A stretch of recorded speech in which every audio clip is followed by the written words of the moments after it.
Hello everyone, welcome to my YouTube channel. Chemistry के क्षेत्र में नोबेल प्राइज़ 2020 की घोषणा की जा चुकी है।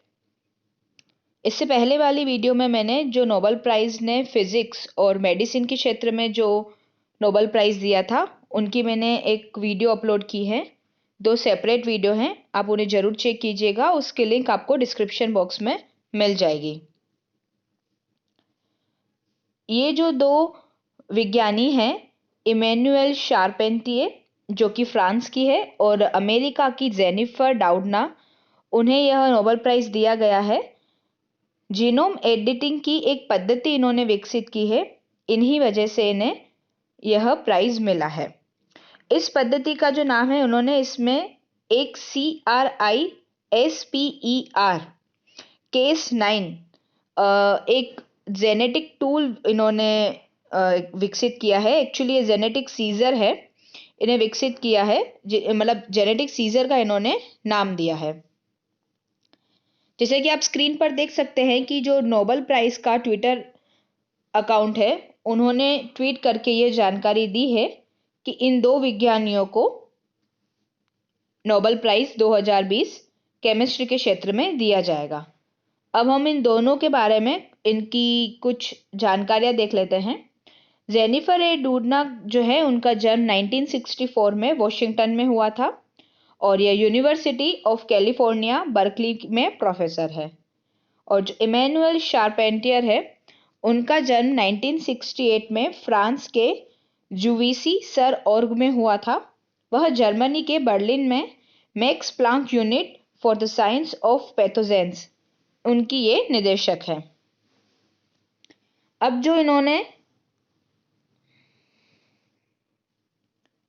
ये जो तकनीक विकसित की है ना, इसका उपयोग करते हुए जो शोधकर्ता हैं, वह जानवर, पौधों और सूक्ष्म जीवों में डीएनए में अत्यधिक उच्च शुद्धता के साथ बदलाव कर सकते हैं। और ये जो तकनीक है, वो कैंसर के इलाज में भी अपना योगदान दे रही है। और जो जेनेटिक बीमारियां होती हैं, उन्हें भी ये ठीक कर सकती है। इससे पहले क्या होता था कि जो जेनेटिक बीमारियां थी, उनका इलाज संभव नहीं हो पाता था। ये जो तकनीक इन्होंने विकसित की है ना, उससे क्या होगा कि जीवन के जो अंदरूनी क्रियाविधि होती है ना, उनके बारे में भी पता लगाया जा सकता है। इसमें क्या करेंगे, जो शोधकर्ता होंगे, वो उन क्रियाविधि को पता लगाने के लिए जीन संशोधित करेंगे।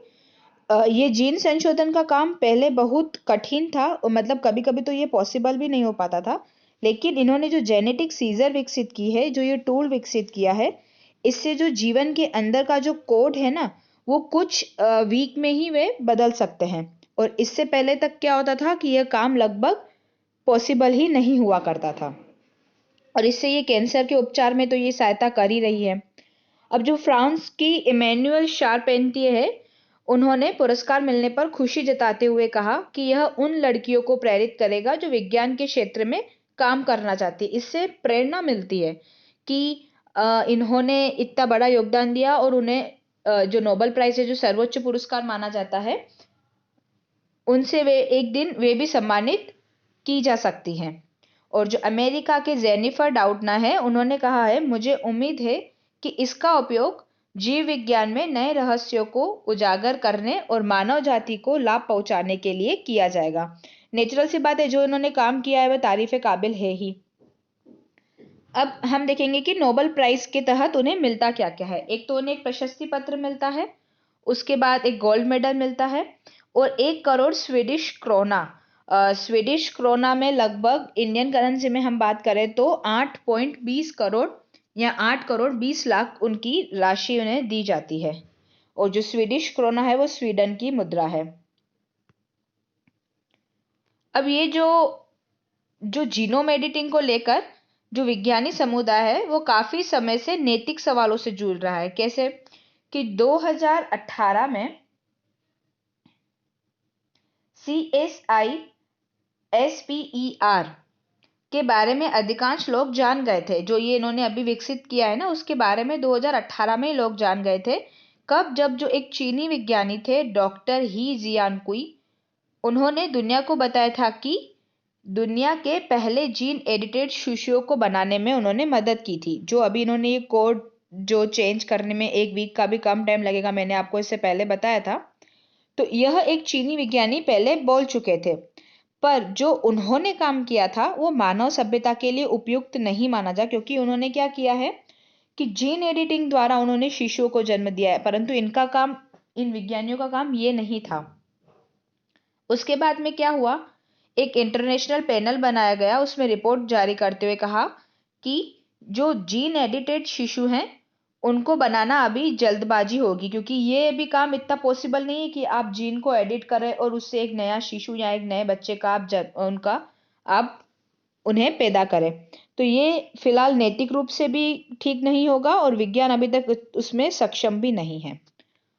अब इसके बाद ये जो पेटेंट है, इसके लिए अभी कानूनी लड़ाई चल रही है, क्योंकि हार्वर्ड स्थित ब्रांड इंस्टीट्यूट ऑफ MIT लंबी जो अदालती लड़ाई होती है उसमें उलझी हुई थी, क्योंकि इस पर काफी सारे साइंटिस्ट ने काम किया था। पर ये जो 2 महिला विज्ञानी हैं जिन्हें नोबेल प्राइज दिया था, उन्होंने आसानी से प्रयोग होने वाले उपकरणों में बदलने के लिए इस पुरस्कार से सम्मानित किया गया। इसमें ऐसा है कि ये जो जेनेटिक सीजर, ये जो इन्होंने खोज की है ना, ये इजीली यूज में किया जा सकने वाला उपकरण है, इजीली यूज किया जा सकने वाला उपकरण है। परंतु इससे पहले जो था वो इस टाइप का खोज किसी ने भी नहीं की थी, इसी वजह से ही इन 2 विज्ञानियों को नोबेल प्राइज 2020 से नवाजा गया है। अब हम नोबेल प्राइज के बारे में देख लेते हैं कि एक्चुअली नोबेल प्राइज दिया क्यों जाता है। जो नोबेल प्राइज है वो अल्फ्रेड बर्नार्ड नोबेल की याद में दिया जाता है।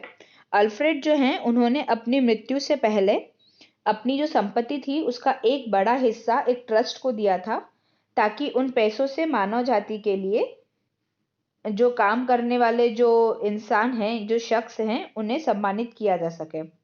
जो पहला पुरस्कार है वो नोबेल शांति पुरस्कार 1901 में दिया गया था। अब जो अल्फ्रेड नोबेल हैं वे स्वीडन के रहने वाले थे और वह एक इंजीनियर थे और उनकी जो रुचि थी वो केमिस्ट्री में थी। उन्होंने डायनामाइट नामक प्रसिद्ध विस्फोटक का आविष्कार किया था। नोबेल को डायनामाइट तथा इस तरीके से जो विज्ञान के अनेक आविष्कार थे उनकी विध्वंस शक्ति की बखूबी समझ थी कि वह कितने ज्यादा विध्वंस रूप धारण कर सकते हैं, ये उन्हें इसका भी आइडिया था। 1897 दिसंबर में उनकी मृत्यु हुई थी। अपनी मृत्यु से पूर्व जो उनकी संपत्ति थी उन्होंने एक ट्रस्ट को दिया और उनकी इच्छा ये थी कि ट्रस्ट में जो पैसे रखने के बाद उनसे जो इंटरेस्ट मिलेगा उसी इंटरेस्ट से उन शख्स को सम्मानित किया जाए जो मानव जाति के लिए कल्याणकारी काम कर रहे हैं। तो उनकी इच्छा से जो नोबेल फाउंडेशन है वह हर साल ये अवार्ड देता है। जो नोबेल पुरस्कार होते हैं वो 6 क्षेत्रों में दिए जाते हैं और इनकी जो घोषणा होती है वो लगभग 12 अक्टूबर तक की जाती है। भौतिकी और चिकित्सा के क्षेत्र में तो और रसायन के क्षेत्र में, इन क्षेत्र में तो इनका प्राइस डिक्लेयर कर दिया गया है। अब साहित्य, शांति और अर्थशास्त्र में इनका डिक्लेयर करना बाकी है। लास्ट ईयर अर्थशास्त्र में नोबेल प्राइज पाने वाले एक भारतीय मूल के निवासी ही थे। अगर आप उनका नाम जानते हैं तो आप मुझे कमेंट करके बता सकते हैं। जो अर्थशास्त्र में नोबेल प्राइज है उसकी जो घोषणा है वो सोमवार तक की जाएगी। बाकी शांति और साहित्य में आने वाले 2 या 3 दिन में उसकी घोषणा कर दी जाएगी। उसकी सेपरेट वीडियो भी मैं अपलोड कर दूंगी। शांति के नोबेल पुरस्कार में अमेरिकी राष्ट्रपति डोनाल्ड ट्रंप भी इनके नॉमिनी हैं, क्योंकि उन्होंने इजराइल और यूएई के बीच शांति डील करने के लिए काफी प्रयास किए थे, इसीलिए इन्हें उनमें नामित किया जाता है। तो इस प्रकार नोबेल प्राइज 2020 केमिस्ट्री के क्षेत्र में जिन्हें मिला है उनकी पूरी डिटेल मैंने आपको बता दी। अगर आपको मेरी वीडियोस पसंद आती हैं तो आप उन्हें लाइक कीजिए, ज़्यादा से ज़्यादा शेयर कीजिए और यूट्यूब के मेरे इस चैनल को सब्सक्राइब कीजिए, जिससे आप मेरी आने वाली हर वीडियो से अपडेट होते रहेंगे। अगर आप मुझसे किसी और टॉपिक पर वीडियो चाहते हैं तो मुझे कमेंट करके ज़रूर बताएं। Thank you so much.